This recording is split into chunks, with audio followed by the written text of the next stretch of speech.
I found myself in a complex and difficult situation where I had to navigate the challenging dynamics of my family.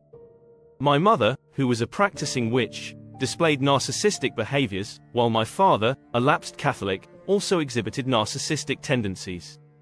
My older brother harbored a belief that I was intentionally trying to take his mother away from him and wanted nothing to do with me. This familial turmoil left me in a state of profound loneliness, exacerbated by the fact that we moved frequently, making it difficult for me to form lasting friendships. The lack of social connections was further compounded by the isolation we experienced, as few people visited us. Our isolation was because any friends my parents had would quickly become enemies if they opposed my father, contributing to a pervasive sense of solitude in my life. And to make matters worse, this was before the internet, so I couldn't go online and make friends. The cherished children's Bible that my grandmother gave me became my solace.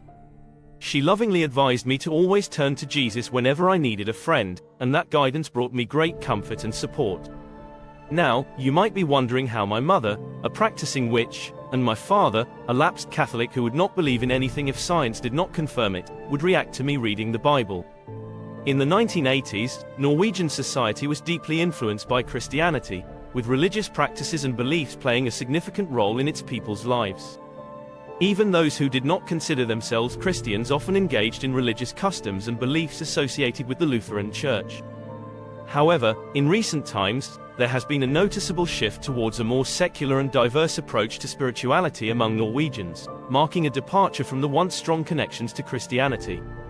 During the 1980s, my mother followed a ritual of starting each day with her spells and consulting her little black book of curses, while my father immersed himself in scientific and historical literature. Every Sunday, our family gathered in front of the TV to tune in to the broadcasted services from the Lutheran State Church. The combination of reading the children's Bible, receiving wisdom from my grandmother, and listening to the sermons every Sunday deeply impacted me. It didn't take long before I began to sense the comforting presence of Jesus, who cared for me, loved me, and supported me through all the challenging times. In 1987, my father was put in a challenging position. He had to either resign or be fired. He ultimately chose to resign, which meant that our family had to leave the western part of Norway and settle in the secluded town of Hammerfest. There, he found a teaching job at a local high school. Despite the change in scenery, those years in Hammerfest were difficult for me because of my parents' strained marriage. During his time in Hammerfest, his infidelity with his students came to light, leading to yet another tough decision, to either be fired or resign 6 years later in 1993. I can recall the countless times when my mother expressed her concerns. I overheard her discussing his relationship with his female students, suspecting that they were infatuated with him. She confronted him multiple times, but he always found a way to dismiss it, attributing their feelings to either fantasies or lies. Despite his assurances to my mother that he had done nothing wrong, my investigations, including interviews with his former colleagues, revealed the painful truth: he had been unfaithful to my mother multiple times.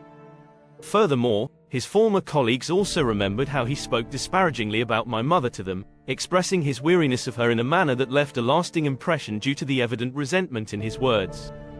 20 years passed before my mother finally considered leaving him.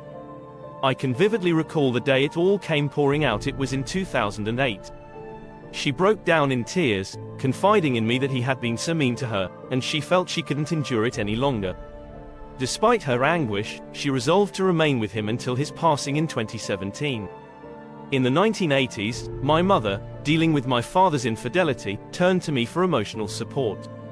This placed considerable pressure on me, as she expected me to agree with her on everything. She delved deeper into witchcraft and the New Age movement, and I found myself being pulled along with her. I distinctly recall how she would use her emotions to manipulate me into conforming to her wishes. If I expressed disinterest in her New Age and witchcraft books, or disagreed with her, she would sulk and become very despondent.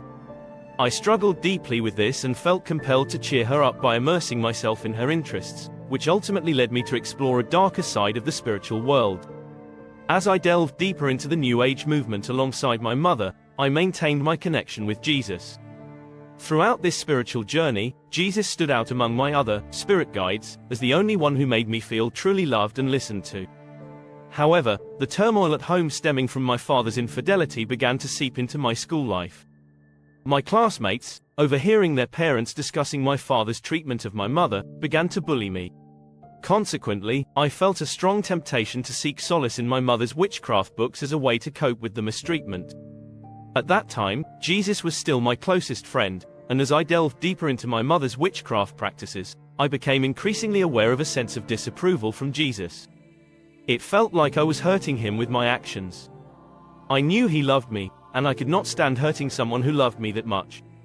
Eventually, I pretended to be interested in my mother's witchcraft books to please her and not disappoint Jesus. In 1993, a scandal erupted when it was discovered that my father had engaged in inappropriate relationships with his students. Faced with the choice of resigning or being terminated, he chose to resign, and our family relocated to a quaint fishing village called Rawvik, just north of the city of Namsos. Throughout this tumultuous time, my mother's narcissistic tendencies and her witchcraft practice persisted, and my father remained a lapsed, narcissistic, zealous Catholic. Amidst this upheaval, one constant in my life was my unwavering belief that Jesus loved me more than anyone in my family could. The journey of how I navigated through New Age beliefs, Zen Buddhism, Pentecostalism, and ultimately found solace in Messianic Christianity is a compelling story that I look forward to sharing in a future blog post.